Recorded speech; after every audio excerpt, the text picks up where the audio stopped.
அத்தியாயம் 31. புனித அன்னையாருடன் பேட்டி. பூஜிக்கத்தக்க அன்னையே, தீர்க்கதரிசியான தங்கள் கணவர் பெருமானால் நான் சிறுவயதில் தீட்சை அளிக்க பெற்றேன். அவர் என் பெற்றோர்களுக்கும் என் சொந்த குருவான ஸ்ரீ யுக்தேஸ்வருக்கும் குரு ஆவார். ஆதலால் புனிதமான தங்களுடைய வாழ்க்கையின் சில சம்பவங்களை கேட்டறியும் பேற்றை எனக்கு அளிப்பீர்களா? லாகிரி மகாசயரின் வாழ்க்கை துணைவியான ஸ்ரீமதி காஷிமோனியிடம் நான் கேட்டேன்.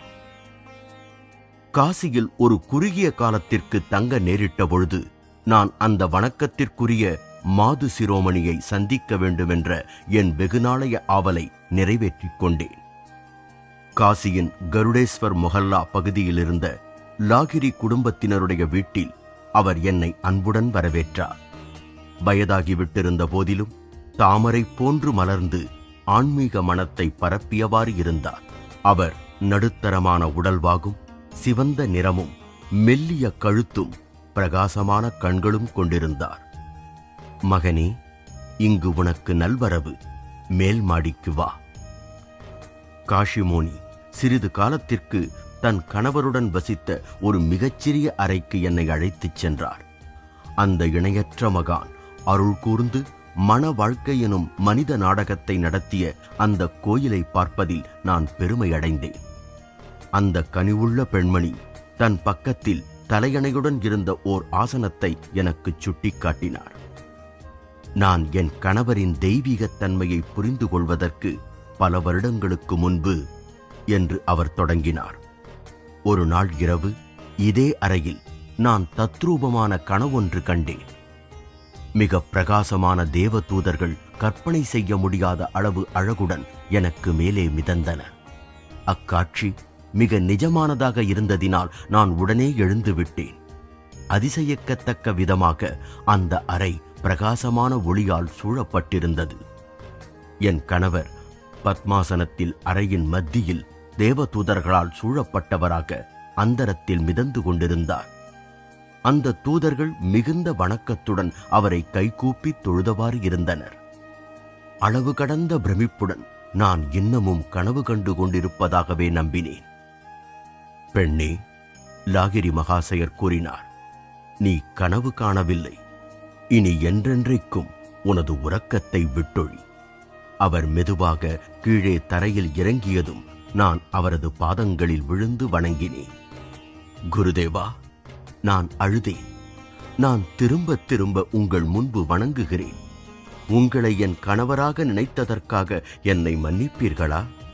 தெய்வீக விழிப்பு பெற்ற ஒருவரின் பக்கத்தில் இருந்தும் நான் அஞ்ஞான உறக்கத்தில் இருந்ததை நினைத்து வெட்கத்தால் சாகிறேன். இந்த இரவிலிருந்து நீங்கள் என் கணவர் இல்லை, ஆனால் என் குரு. இந்த அற்பமான அடியாளை தங்கள் சிஷ்யாக ஏற்றுக்கொள்வீர்களா? குரு என்னை மிருதுவாக தொட்டார். புனித ஆத்மாவே, எழுந்திரு, நீ ஏற்றுக்கொள்ளப்பட்டாய். அவர் அந்த தேவதூதர்களை சுட்டிக்காட்டினார். தயவு செய்து இப்புனித மகான்களையெல்லாம் ஒவ்வொருவராக வணங்கு. நான் அவர்கள் எல்லோரையும் பயபக்தியுடன் மண்டியிட்டு வணங்கிய பிறகு அந்த தேவதூத குரல்கள் புராதன வேத கோஷத்தைப் போல் ஒரு சேர ஒலித்தன. தெய்வீக புருஷனின் மனைவியே, நீ அருள் பெற்றவளாகிறாய். நாங்கள் உன்னை வணங்குகிறோம்.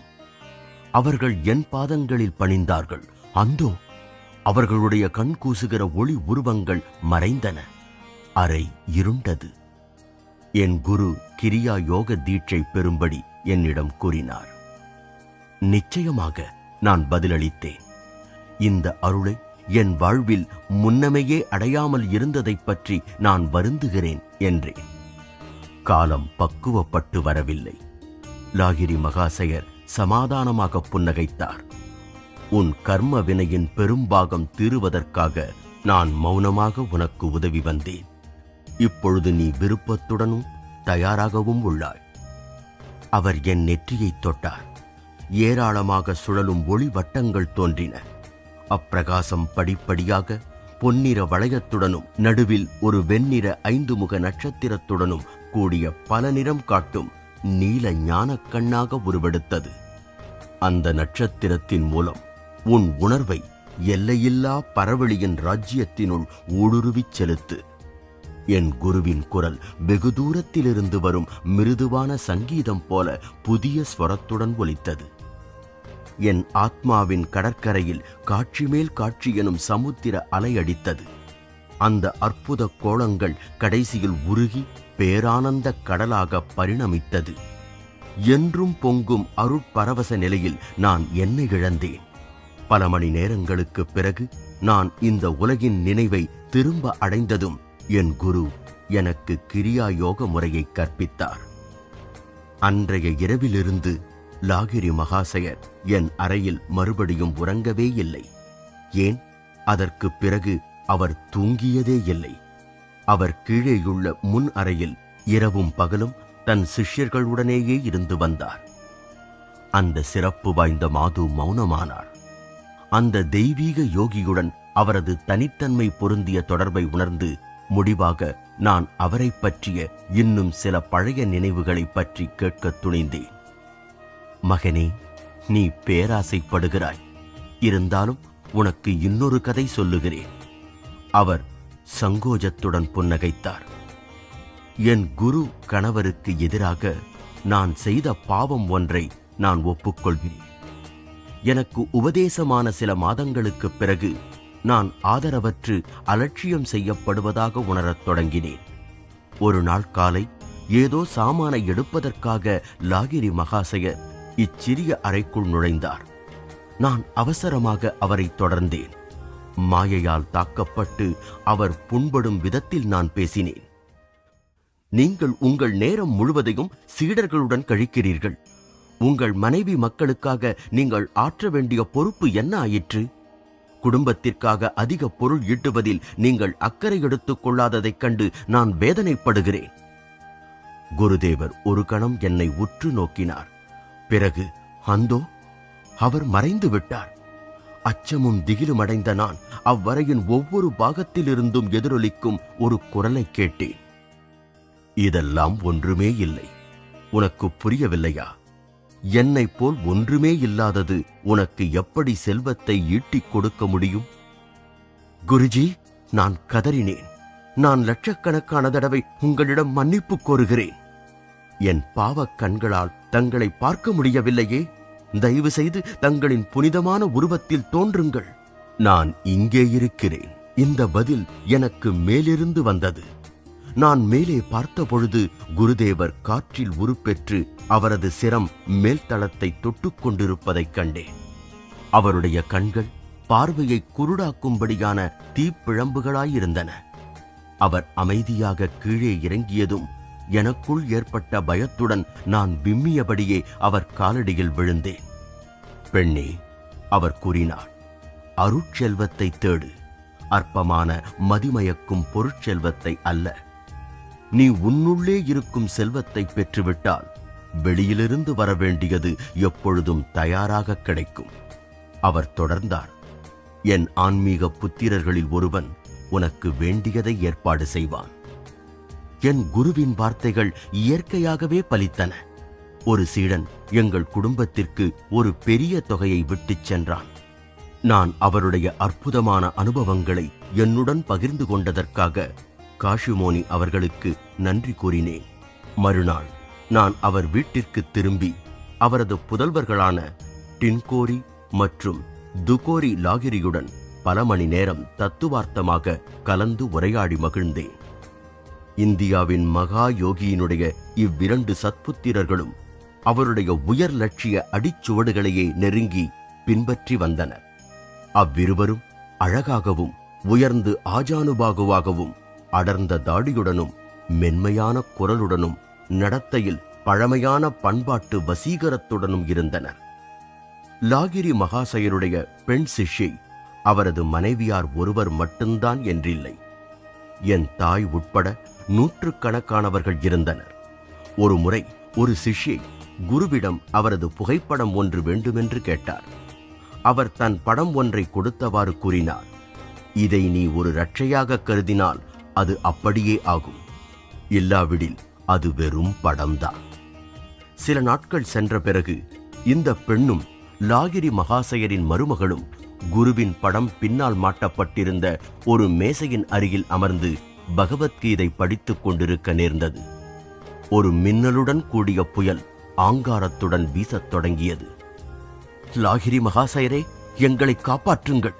அப்பெண்மணிகள் படத்தின் முன்னால் வணங்கினார்கள். மின்னல் மேசையின் மீதிருந்த புத்தகத்தை தாக்கியது. ஆனால் அவ்விரு பக்தைகளுக்கும் எந்த தீங்கும் நேரவில்லை. பொசுக்கும் அந்த உஷ்ணத்தை தவிர்ப்பதற்காக என்னை சுற்றி ஒரு பனிப்படலம் சூழ்ந்தது போல் நான் உணர்ந்தேன் என்று அந்த சிஷ்யை கூறினார். அபயா என்னும் சிஷ்யை சம்பந்தப்பட்ட 2 அற்புதங்களை லாகிரி மகாசயர் நிகழ்த்தினார். ஒரு நாள் அவளும் கல்கத்தாவில் வக்கீலாக பணியாற்றும் அவளுடைய கணவரும் குருவை தரிசிக்க வேண்டி காசிக்கு புறப்பட்டனர். வழியில் போக்குவரத்து அதிகமாக இருந்ததினால் அவர்கள் வண்டி சற்று தாமதமாக வந்தது.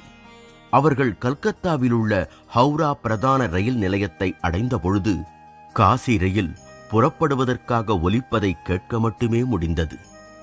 அபயா டிக்கெட் அலுவலகத்தின் அருகில் மௌனமாக நின்றாள். லாகிரி மகாசயரே, அந்த ரயிலை நிறுத்துமாறு நான் உங்களை கெஞ்சி கேட்டுக்கொள்ளுகிறேன்.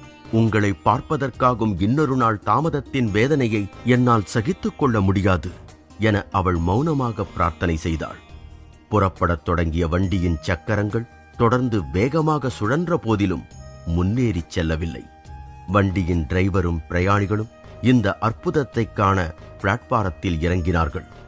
ஓர் ஆங்கில ரயில் வண்டி காவலர் அபயாவையும் அவர் கணவரையும் அணுகினார். வழக்கத்திற்கு மாறாக அக்காப்பாளர் தன் சேவையை முன்வந்து அளித்தார். பாபு, அவர் கூறினார், என்னிடம் பணத்தை கொடுங்கள். நீங்கள் வண்டியில் ஏறுவதற்குள் நான் உங்கள் பயணச்சீட்டை வாங்கிக் கொண்டு வருகிறேன். அந்த தம்பதிகள் ரயிலில் அமர்ந்து பயணச்சீட்டுகளை பெற்றுக்கொண்டதும் ரயில் மெதுவாக முன்னே நகரத் தொடங்கியது. வண்டி எப்படி கிளம்பிற்று என்பதோ முதலில் எப்படி நின்றது என்பதோ தெரியாமல் டிரைவரும் மற்ற பிரயாணிகளும் திகிலுடன் அவரவர் இடங்களில் தொற்றிக் கொண்டனர். காசியில் லாகிரி மகாசயரின் வீட்டை அடைந்ததும் அபயா மௌனமாக குருவின் முன் விழுந்து வணங்கினாள். மேலும் அவரது பாதங்களை தொட முயன்றாள். உன்னை அமைதிப்படுத்திக் கொள் அபயா, அவர் குறிப்பிட்டார். என்னை தொந்தரவு செய்வதில்தான் உனக்கு எத்தனை விருப்பம்? நீ அடுத்த வண்டியில் இங்கு வந்திருக்க முடியாதா என்ன? அபயா மறக்க முடியாத இன்னொரு சந்தர்ப்பத்தில் லாகிரி மகாசயரிடம் சென்றாள். இம்முறை அவரை ரயில் வண்டியுடன் குறுக்கிட வேண்டவில்லை. ஆனால் குழந்தை பேற்றுக்காக வேண்டினாள். என் 9வது குழந்தை உயிருடன் வாழ வேண்டும் என என்னை ஆசீர்வதியுங்கள் என்று அவள் கூறினாள். எனக்கு 8 குழந்தைகள் பிறந்தன. எல்லாமே பிறந்ததும் சீக்கிரமே இறந்துவிட்டன. அந்த குரு அனுதாபத்துடன் புன்னகைத்தார். பிறக்கப் போகிற உன்னுடைய குழந்தை பிழைத்திருக்கும். நான் சொல்வதை தயவு செய்து கவனித்து கேட்டு அதன்படி நட. அந்த குழந்தை ஒரு பெண். இரவில் பிறக்கும். விடியும் வரையில் எண்ணெய் விளக்கு எரியும்படி பார்த்துக்கொள். தூங்கிப் போய் விளக்கை அணைய விட்டு விடாதே. எல்லாம் அறிந்த குருவின் சொற்படியே அபயாவிற்கு இரவில் ஒரு பெண் குழந்தை பிறந்தது. தாய் செவிலியிடம் விளக்கில் நிறைய எண்ணெய் வார்த்து வைக்கும்படி கூறினாள். 2 பெண்களும் மிக்க கவனத்துடன் அதிகாலை நேரம் வரை விழித்திருந்தனர். ஆனால் கடைசியில் உறக்கத்தில் ஆழ்ந்துவிட்டனர். விளக்கில் இருந்த எண்ணெய் கிட்டத்தட்ட தீர்ந்துவிட்டது. விளக்கு சுடர் மங்கலாக படபடத்தது. படுக்கையறை கதவின் தாழ்பாள் விலகி வேகமான ஒரு சத்தத்துடன் கதவு திறந்தது. அவர்களது ஆச்சரியமிக்க கண்கள் அங்கு லாகிரி மகாசயரின் உருவத்தைக் கண்டன. அபயா, அதோ பார், விளக்கு அநேகமாக அணைந்து விட்டது. அவர் விளக்கை சுட்டிக்காட்டியதும் செவிலி அதை மறுபடியும் நிரப்ப அவசரமாகச் சென்றாள். அது திரும்பவும் பிரகாசமாக எரியத் தொடங்கியதும் அந்த குருதேவர் மறைந்து விட்டார். கதவு மூடிக்கொண்டது. கண்களுக்கு யாரும் புலப்படாமலே தாழ்பாள் போடப்பட்டது. அபயாவின் 9வது குழந்தை பிழைத்தது. நான் 1935 விசாரித்த பொழுது அவள் இன்னும் உயிருடன் இருந்தாள். லாகிரி மகாசயரின் சிஷ்யர்களில் ஒருவரான மதிப்பிற்குரிய காளிகுமார் ராய் என்பவர் அவரது வாழ்க்கையில் குருதேவருடன் நிகழ்ந்த அநேக அற்புதமான சம்பவங்களைப் பற்றி என்னிடம் கூறினார். நான் அடிக்கடி அவருடைய காசி வீட்டில் தொடர்ந்து வாரக்கணக்கில் விருந்தாளியாக இருந்திருக்கிறேன். ராய் என்னிடம் கூறினார். தண்டி சுவாமிகள் எனப்படும் பல மகான்கள் அமைதியான இரவு நேரங்களில் குருவின் காலடிகளின் அருகில் அமர்வதற்கென அங்கு வருவதை நான் கண்டிருக்கிறேன். சில சமயங்களில் அவர்கள் தியானத்தை பற்றியும் மற்ற தத்துவார்த்த விஷயங்களை பற்றிய கலந்துரையாடலிலும் ஈடுபடுவார்கள். விடியற்காலையில் அந்த உன்னத விருந்தாளிகள் கிளம்பி விடுவார்கள். நான் அங்கு இருந்த பொழுது லாகிரி மகாசயர் ஒரு முறையாவது உறங்குவதற்கென படுத்ததை பார்த்ததில்லை. நான் அந்த குருவுடன் தொடர்பு கொள்ளத் தொடங்கிய ஆரம்ப நாட்களில் என் எஜமானரின் எதிர்ப்பை சமாளிக்க வேண்டியிருந்தது. ராய் தொடர்ந்தார். அவர் உலக விஷயங்களில் மூழ்கியிருந்தவர்.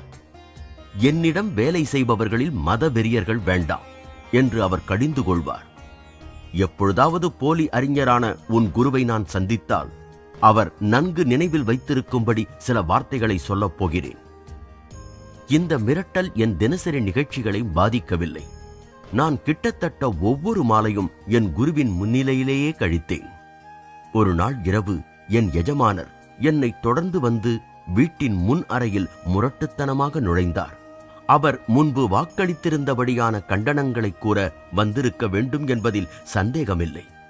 அந்த மனிதர் உட்கார்ந்த உடனேயே லாகிரி மகாசயர் சுமார் 12 சிஷ்யர்கள் கொண்ட குழுவை நோக்கி பேசினார். நீங்கள் எல்லோரும் ஒரு படம் பார்க்க விரும்புகிறீர்களா?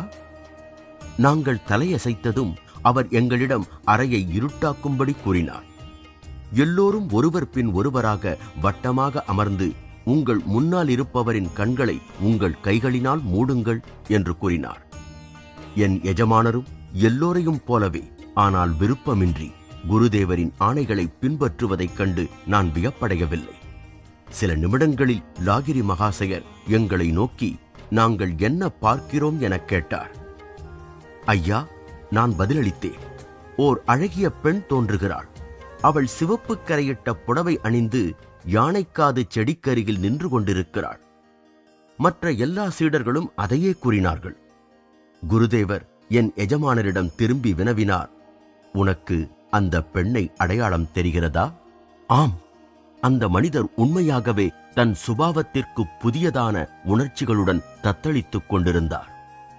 எனக்கு நல்ல மனைவி இருந்த போதிலும் நான் முட்டாள்தனமாக அவளுக்காக என் பணத்தை செலவழித்துக் கொண்டிருக்கிறேன். இங்கு நான் வர காரணமாயிருந்த நோக்கத்தை நினைத்து நான் வெட்கமடைகிறேன். தாங்கள் என்னை மன்னித்து தங்கள் சீடனாக என்னை ஏற்றுக்கொள்வீர்களா? நீ 6 மாதங்களுக்கு நல்ல ஒழுக்கமான வாழ்க்கை நடத்தினால் நான் உன்னை ஏற்றுக்கொள்வேன். குரு தொடர்ந்தார். இல்லாவிடில் நான் உனக்கு தீட்சை கொடுக்க வேண்டியிருக்காது. 3 மாதங்களுக்கு என் எஜமானர் சபலத்திலிருந்து விலகியிருந்தார். பிறகு அவர் அந்த பெண்ணுடன் தன் பழைய தொடர்பை திரும்பவும் தொடர்ந்தார். 2 மாதங்களுக்கு பிறகு அவர் இறந்து விட்டார். இவ்வாறாக அம்மனிதருக்கு தீட்சை கிடைக்க வாய்ப்பில்லை என்பதை பற்றிய என் குருவின் மறைமுகமான தீர்க்க தரிசனத்தை நான் அறிந்து கொண்டேன். லாகிரி மகாசயருக்கு திரைலங்க சுவாமி என்ற புகழ்பெற்ற ஒரு நண்பர் உண்டு. அவர் 300 வயதிற்கு மேலானவர் என பெயர் பெற்றவர். அந்த 2 யோகிகளும் அடிக்கடி ஒன்றாக தியானத்தில் அமர்வது உண்டு.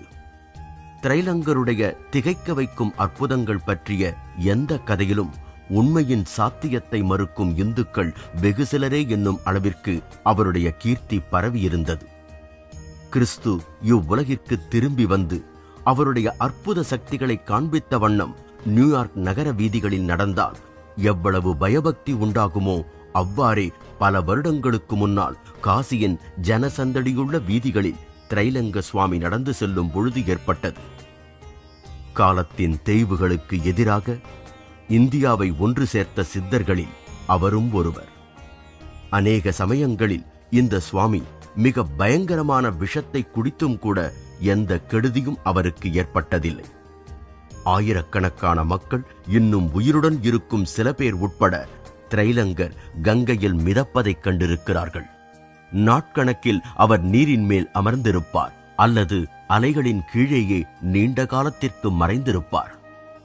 மணிகர்ணிகா படித்துறையில் உஷ்ணத்தினால் கொதிக்கும் கற்பலகைகளின் மீது இந்த சுவாமியின் அசைவற்ற உடம்பு இரக்கமற்ற இந்திய வெயிலுக்கு தன்னை முழுவதுமாக வெளிப்படுத்திக் கொண்டு அமர்ந்திருப்பது ஒரு சாதாரணமான காட்சியாகும். இம்மாதிரியான அற்புத செயல்களினால் திரைலங்கர் மனிதர்களுக்கு மனித வாழ்க்கை பிராணவாயுவையோ அல்லது சில கட்டுப்பாடுகள் மற்றும் முன்னெச்சரிக்கைகளையோ சார்ந்து இருக்க வேண்டிய அவசியமில்லை என்று உணர்த்த விரும்பினார். அப்பெரிய மகான் நீருக்கடியில் இருந்தாரோ அல்லது மேலே இருந்தாரோ, அவரது உடல் பயங்கர சூரிய கதிர்களுக்கு சவால் விடுத்ததோ இல்லையோ, அவர் இறை உணர்வில் வாழ்ந்தார் என்பதை நிரூபித்துக் காட்டினார். மரணம் அவரை தொட முடியவில்லை.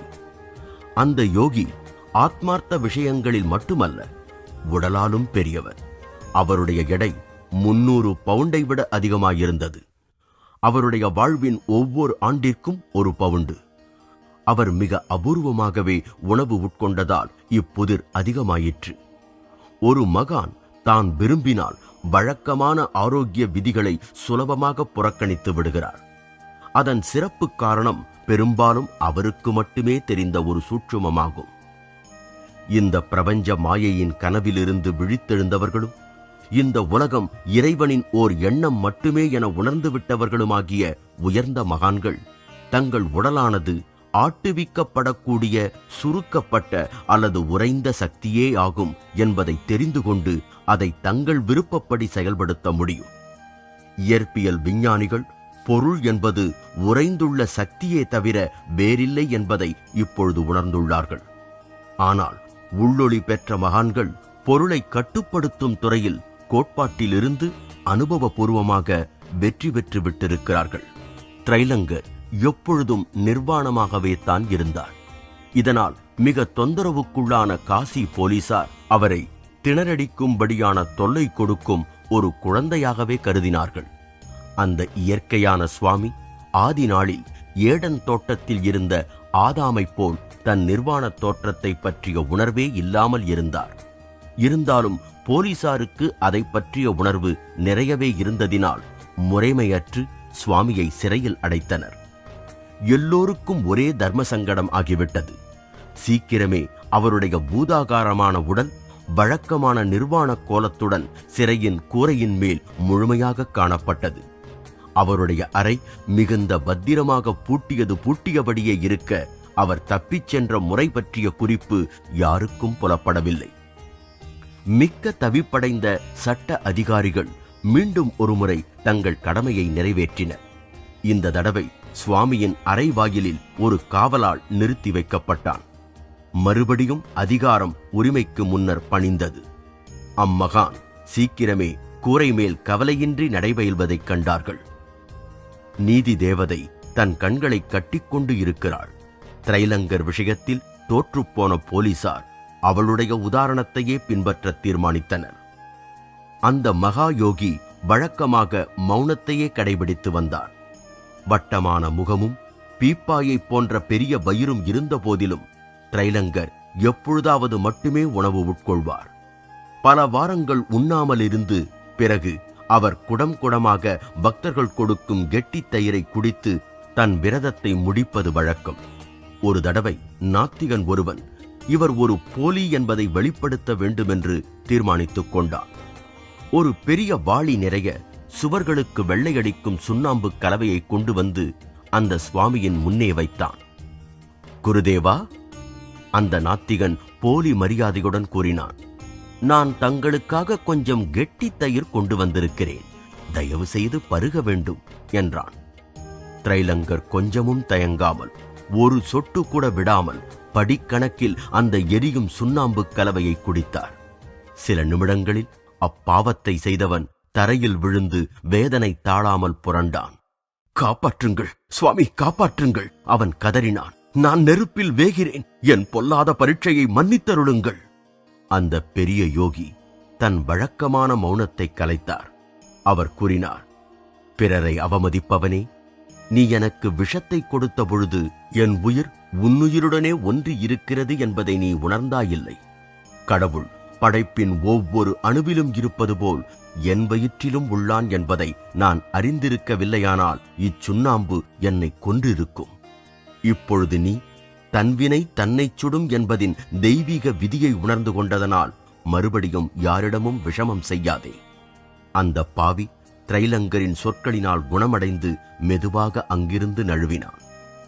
வேதனை திருப்பி அனுப்பப்பட்டது அம்மகானின் விருப்பத்தினால் உண்டானதல்ல, ஆனால் தொலைதூரம் ஊசலாடுகின்ற படைப்பினுடைய கோலத்தை தாங்கி நிற்கும் நியாய விதியின் செயல்முறையால் உண்டானதாகும். திரைலங்கரைப் போன்று இறை உணர்வை அடைந்த மனிதர்களுக்கு இந்த தெய்வீக நியதி உடனுக்குடன் செயல்படும். அவர்கள் நாசம் செய்யும் அகங்காரத்தின் சுழல்களையெல்லாம் நிரந்தரமாக அகற்றிவிட்டார்கள். தானாகவே சரிப்படுத்திக் கொள்ளும் நியாயத்தின் மீது வைக்கும் நம்பிக்கையானது மனித அநியாயங்களைக் கண்டு நாம் அவசரமாக கோபம் கொள்வதை தணிக்கும். அந்த நம்பிக்கையால்தான் திரைலங்க சுவாமியை கொல்லவிருந்தவனுக்கு கைமேல் பலன் கிடைத்தது போன்று பெரும்பாலும் எதிர்பாராத வகையில் நியாயம் பெறப்படும். பழிவாங்குதல் எனக்குரியது, நானே பதில் செய்வேன் என்று கர்த்தர் சொல்லுகிறார். மனிதனுடைய எளிய வழிகளுக்கு அவசியம் என்ன? இந்த பிரபஞ்சம் தானாகவே பழிவாங்குதலுக்கு வழிவகுத்துவிடும். மந்த புத்தியுடையவர்கள் தெய்வ நீதியின் சாத்தியக்கூறு, அன்பு, எல்லாம் அறிந்த தன்மை, சிரஞ்சீவி தன்மை ஆகியவற்றை சாத்திரங்களின் வெற்று கற்பனைகள் என இகழ்கிறார்கள். நுண்ணுணர்வற்ற இக்கருத்துடைய மனிதர்கள் இப்பிரபஞ்சத்தின் பெருங்காட்சிகளைக் கண்டு பயபக்தி கொள்ளாமல் தங்களுடைய வாழ்க்கையில் இணக்கமற்ற சம்பவங்களை ஏற்படுத்தி கடைசியில் அவற்றால் ஞானத்தை தேடுவதற்கு நிர்பந்தப்படுத்தப்படுகிறார்கள். இயேசு ஜெருசலத்திற்குள் வெற்றிகரமாக நுழைந்த நிகழ்ச்சியின் பொழுது தெய்வீக நியதியின் சர்வ வல்லமையை பற்றி குறிப்பிட்டார். அவருடைய சீடர்களும் திரளான கூட்டமும் ஆனந்தத்தினால் கூச்சலிட்டு, பரலோகத்திலே சமாதானமும் உன்னதத்திலே மகிமையும் உண்டாவதாக என்ற பொழுது சில யூத பூசாரிகள் அந்த காட்சியை அநாகரிகமென குறை கூறினர். போதகரே, அவர்கள் ஆட்சேபித்தார்கள், உம்முடைய சீடர்களை அதட்டும். ஆனால் இயேசு தன் சீடர்களை பேசாமல் இருக்க செய்தால் கற்கள் உடனே கூவத் தொடங்கிவிடும் என்று பதிலளித்தார். அந்த யூத பூசாரிகளை இவ்வாறு கண்டிக்கும் பொழுது இயேசு சுட்டிக்காட்டுவதாவது, தெய்வ நியதி என்பது வெறும் அலங்கார கற்பனை என்று. மேலும் அமைதியான மனிதன் அவனுடைய நாவே வேருடன் துண்டிக்கப்பட்டாலும் பேசும் திறமை அடைவான். படைப்பு என்னும் அஸ்திவார பாறையினால் அவனுக்கு பாதுகாப்பு கிடைக்கும். அதுதான் பிரபஞ்ச நியதியும் ஆகும். இயேசு கூறினார், அமைதியான மனிதர்களின் வாயை மூடவா பார்க்கிறீர்கள்? கடவுளின் குரலை கூட நெரித்துவிட நினைப்பீர்கள் போலும். அவர் புகழையும் யாதுமாகி நிற்கும் தன்மையையும் கற்கள் கூட கவி பாடுகின்றன. பரலோகத்தின் அமைதியை புகழ்ந்து மனிதர்கள் ஒன்று சேர்ந்து கொண்டாடக்கூடாதென்றா நீங்கள் சொல்லுகிறீர்கள்? இப்புவியில் போர் நிகழும்போதுதான் அவர்கள் திரளாக ஒன்று கூடி அவர்களுடைய ஒருமைத்தன்மையை வெளிப்படுத்த வேண்டும் என்று அறிவுரை கூறுவீர்கள் போலும். அப்படியானால், ஓ யூத பூசாரிகளே, உலகத்தின் அஸ்திவாரத்தையே கவிழ்க்க உங்களுடைய ஏற்பாடுகளை தயார் செய்து கொள்ளுங்கள். ஏனெனில் பண்புள்ள மனிதர்கள் மற்றும் கற்கள் அல்லது மண், நீர், நெருப்பு மற்றும் வாயு ஆகியன எல்லாம் உங்களுக்கு எதிராக படைப்பில் உள்ள தெய்வீக இணக்கத்திற்கு சாட்சியம் கூற எழும். கிறிஸ்துவை போன்றதொரு யோகியாகிய திரைலங்கரின் அருள் பார்வை ஒரு தடவை என் தாய்மாமாவின் மீது பட்டது. ஒரு நாள் காலை மாமா அந்த மகானை காசியிலுள்ள ஒரு படித்துறையில் பக்தர்கள் கூட்டத்தின் நடுவில் கண்டார். அவர் கும்பலினூடே நுழைந்து திரைலங்கரின் அருகே சென்று அவர் திருவடிகளை பணிவுடன் தொட்டுவிட்டார். மாமா தனக்கு வேதனை தந்து கொண்டிருந்த ஒரு நாட்பட்ட வியாதியிலிருந்து அக்கணமே விடுபட்டதைக் கண்டு பிரமித்து விட்டார். அந்த மகா யோகியின் சிஷ்யர்களுள் உயிருடன் இருக்கும் ஒரே சிஷ்யை சங்கரிமாய் ஜியு என்னும் பெண்மணியாவார். திரைலங்கருடைய ஒரு சிஷ்யரின் மகளான அவர் அவருடைய சிறு குழந்தை பருவத்திலிருந்தே சுவாமியிடம் பயிற்சி பெற்றார். அவர் 40 ஆண்டுகள் பத்ரிநாத், கேதார்நாத், அமர்நாத் மற்றும் பசுபதிநாத் ஆகிய இடங்களின் அருகிலுள்ள தனிமையான இமாலய குகைகளில் வசித்திருக்கிறார். 1826 பிறந்த அந்த பெண் துறவி தற்பொழுது 100 வயதை கடந்தவர். இருந்தபோதிலும் தோற்றத்தில் வயதானவராக தெரியாமல் தன்னுடைய கருமையான கூந்தலையும் ஒளி வீசும் பற்களையும் மற்றும் வியப்படைய வைக்கும் சக்தியையும் தக்க வைத்துக் கொண்டிருக்கிறார். அவர் குறித்த காலங்களில் நடக்கும் மேளாக்கள் அல்லது சமய சம்பந்தமான உற்சவங்களுக்கு விஜயம் செய்வதற்காக சில வருடங்களுக்கு ஒருமுறை தன் தனிமையிலிருந்து வெளிவருவார். இந்த பெண் துறவி அடிக்கடி லாகிரி மகாசயரிடம் செல்வதுண்டு. ஒரு நாள் அவர் கல்கத்தாவிற்கருகிலுள்ள பாரக்பூர் பகுதியில் லாகிரி மகாசயரின் பக்கத்தில் அமர்ந்திருக்கும் பொழுது அவருடைய மகா குருவான பாபாஜி அறையினுள் அமைதியாக நுழைந்து அவர்கள் இருவருடனும் உரையாடினார் என்று அவர் கூறினார். மரணமற்ற அம்மகான் அப்பொழுதுதான் நதியில் ஒரு முழுக்கு போட்டு வந்தது போல் ஓர் ஈரத் துணியை அணிந்திருந்தார் என்று அம்மாது நினைவு கூர்ந்தார். அவர் தெய்வீக அறிவுரை சிலவற்றை எனக்கு அளித்தருளினார். திரைலங்கர் காசியில் ஒரு குறிப்பிட்ட சமயம் லாகிரி மகாசயரை எல்லோருக்கும் மத்தியில் கௌரவிப்பதற்கென தன் வழக்கமான மௌனத்தை கைவிட்டார். திரைலங்கரின் சிஷ்யர்களுள் ஒருவர் ஆட்சேபித்தார். ஐயா, ஒரு சுவாமியும் துறவியுமான தாங்கள் ஏன் ஒரு இல்லறத்தாருக்கு இவ்வளவு மரியாதை கொடுக்கிறீர்கள் என்று கேட்டார். என் மகனே, திரைலங்கர் பதிலளித்தார், லாகிரி மகாசயர் ஒரு தெய்வீக பூனைக்குட்டியைப் போல. அந்த பராசக்தி எங்கு அவரை வைக்கிறாளோ அங்கு அவர் இருப்பார். லோகாயதமான மனிதனாக தன் பாகத்தை கடமை உணர்வோடு செய்து கொண்டே அவர் முழுமையான ஆத்ம ஞானம் பெற்றுவிட்டார். நான் அதை அடைவதற்கு எல்லாவற்றையும், ஏன் என் கோவணத் துணியை கூட துறக்க வேண்டியிருந்தது.